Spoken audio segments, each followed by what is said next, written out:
Xin chào các bạn đã quay trở lại với kênh YouTube Ông Kính đọc truyện TV. Sau đây tôi xin đọc tiếp truyện Kiếm Đạo Độc Tôn tập 36 với tựa đề Diệp Đường. Xin mời các bạn chú ý lắng nghe. Theo một lượng lớn nguyên khí, linh thạch chuyển hóa thành nội khí. Xoáy khí bên trong đan điền Diệp Trần không ngừng bành trướng, cuối cùng làm đan điền căng lên. May mà Tôi Ngọc Cường Thân Quyết có tác dụng cường hóa đan điền, thịt quái ngư cũng tăng cường sự mềm dẻo cho đan điền, nếu không sẽ rất dễ xảy ra vấn đề. Xoáy khí đột nhiên ép xuống 3 phần, nhỏ lại như lúc ban đầu. Diệp Trần mở to mắt, chậm rãi thổ ra một ngụm trọc khí. Cuối cùng luyện khí cảnh tầng thứ 10 đỉnh phong, ngưng chân cảnh không khó đột phá như mình tưởng tượng. Tấn cấp ngưng chân cảnh nhất định phải dịch hóa nội khí thành chân khí. Quá trình này rất gian nan, càng về sau áp xúc nội khí càng khó, thậm chí sản sinh bắn ngược. Mà đối với những người khác, Diệp Trần đột phá đã đơn giản hơn rất nhiều. Nội khí thuần nguyên công, tinh thuần nổi tiếng, khống chế phải thật giỏi, không được để xuất hiện tình huống tâm thì có, lực thì không. Chỉ là đợi chính thức vượt qua ải, không thể tiếp tục luyện hóa linh thạch nguyên khí nữa. Nguyên khí dù có tinh thuần cũng phải cần một khoảng thời gian cùng nội khí trong người mới hợp, rất có tác dụng cho việc tấn cấp ngưng chân cảnh. Đứng dậy, đi đến trước cửa sổ, Diệp Trần nhìn vào bóng đêm, tự nói với mình: Diệp gia, tộc hội vẫn còn nửa tháng nữa mới bắt đầu, đã đến lúc quay về rồi. Từ Lưu Vân Tông đến Phong Diệp Thành có 1.200.000 dặm, cho dù cưỡi thiên lý mã cũng phải 12 ngày mới đến nơi, chưa nói trên đường nếu gặp một số trở ngại, nửa tháng cũng không đủ. Nhưng thế giới này không giống thế giới của Diệp Trần, thiên lý mã căn bản không là gì. Loài ngựa nhanh nhất Thiên Phong Quốc là loại nửa yêu chi mã quỷ nhãn ngọc sư tử, có huyết thống yêu thú, một ngày có thể đi 3.300 dặm, sinh sản từ Thiên Phong Quốc đông bộ ma quỷ đại thảo nguyên, cực khó thuần hóa. Con phổ thông nhất cũng bán 10 vạn lạng vàng, lúc khan hiếm có thể bán được 20 vạn lạng.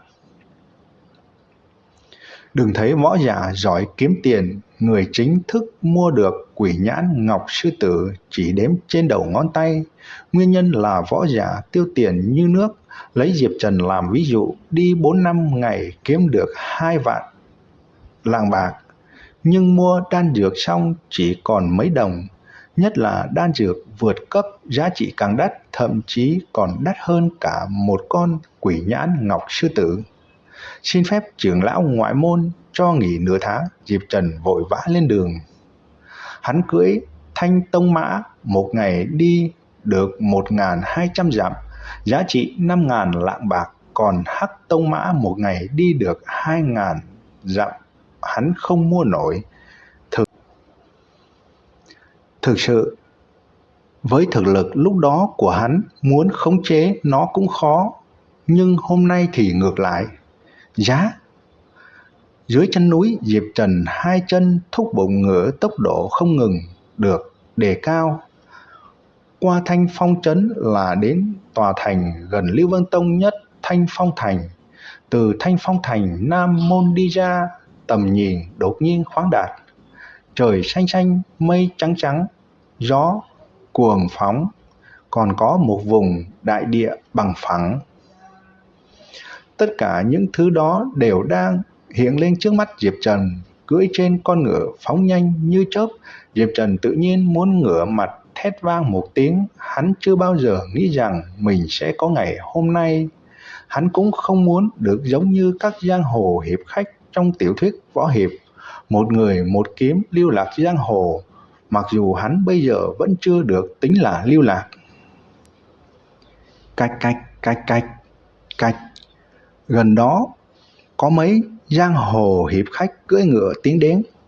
Tiểu huynh đệ, bọn ta đang đi Tĩnh Sơn Mạch săn yêu thú, ngươi có muốn tham gia cùng không? Diệp Trần không có ý giảm bớt tốc độ, quay đầu nói, xin lỗi, tại hạ đang bận việc. Có việc gì quan trọng hơn việc kiếm tiền chứ? Phải biết với thực lực của bọn ta, săn giết yêu thú cấp 3 không thành vấn đề. Giang hồ khách cầm đầu đội mũ rộng vành, trên mặt có một vết sẹo, vẫn đang nhẹ nhàng thuyết phục. Diệp Trần cười lạnh nói, xin lỗi, cáo từ. Giá run dây cương, tốc độ thanh tông mã tăng lên cực hạn. Tên tiểu tử này là nhân tinh, không lừa được hắn. Tên mặt sẹo biểu tình âm lạnh, lão đại lúc này sao không ngăn hắn lại? Hắn đang cưới thanh tông mã, trên người khẳng định có đồ giá trị, là một chuyến đủ để chúng ta tiêu diêu nửa tháng. Đúng vậy, nhìn hắn có lẽ là thiếu gia tộc nào đó. Tên mặt sẹo quát, các ngươi thì biết cái gì?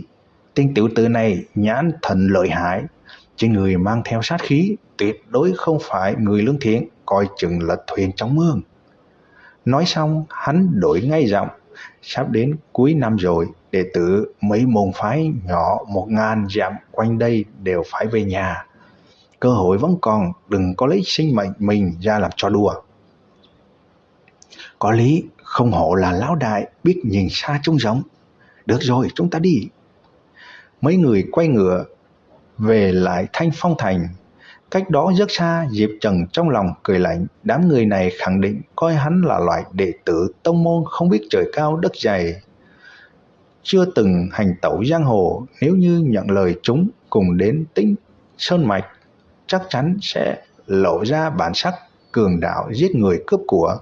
Đáng tiếc Diệp Trần mặc dù chưa từng hành tẩu giang hồ nhưng kinh nghiệm giang hồ không ít, tất cả đều nhờ mấy chục quyển tiểu thuyết võ hiệp hồi cao, trung và đại học. Cách đó mấy vạn dặm, một thiếu niên cũng cưỡi thanh tông mã phóng như bay trên đường.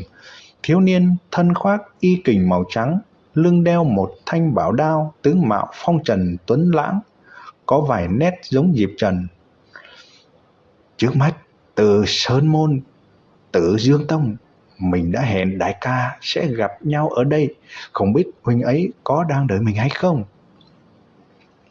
Thiếu niên phóng tầm mắt ra xa, một tòa san mạch hùng vĩ sừng sững ở đó, ẩn mình một màu tím nhạt, thanh thế to lớn, tự khí đông lai. Một lúc sau, thiếu niên đã đến chân núi. Diệp Đường, đệ đến rồi nha. Dưới chân núi có rất nhiều đệ tử Dương Tông Minh, tất cả đều mặc y phục màu tím, sau lưng thêu một khối hỏa nhật. Một thiếu niên mày rậm mắt to trong đó lên tiếng nói. Thiếu niên tuấn lãng cưỡi ngựa xông qua, đại ca, Tử Dương Tông của mọi người đúng là không tệ, không giống Bắc Tuyết Sơn Trang, thường xuyên có tuyết động, có khi dày đến một bước. Thiếu niên mày rậm mắt to chính là con trai lớn của đại bá Diệp Trần, tên gọi Diệp Phong. Thiếu niên tuấn lãng là đệ của hắn, tên gọi Diệp Đường. Hai người một bái nhập bát phẩm tông môn Tử Dương Tông, một bái nhập bát phẩm tông môn Bắc Tuyết Sơn Trang, thiên phú cao hơn Diệp Trần rất nhiều. Diệp Phong nói, ta thì muốn đến Bắc Tuyết Sơn Trang, đáng tiếc thiên phú không đủ, đệ cũng đừng quá tham lam. Diệp Đường cười cười, cẩn thận quan sát Diệp Phong. Đại ca, huynh đạt đến luyện khí cảnh tầng thứ 9 đỉnh phong, tiến triển không tệ mà. Các bạn vừa nghe xong chuyện Kiếm Đạo Độc Tôn tập 36 với tựa đề Diệp Đường. Ở video tiếp theo, tôi xin đọc tiếp truyện Kiếm Đạo Độc Tôn tập 37 với tựa đề Lạc Thành Diệp Gia. Xin mời các bạn chú ý theo dõi. Xin chào và hẹn gặp lại các bạn.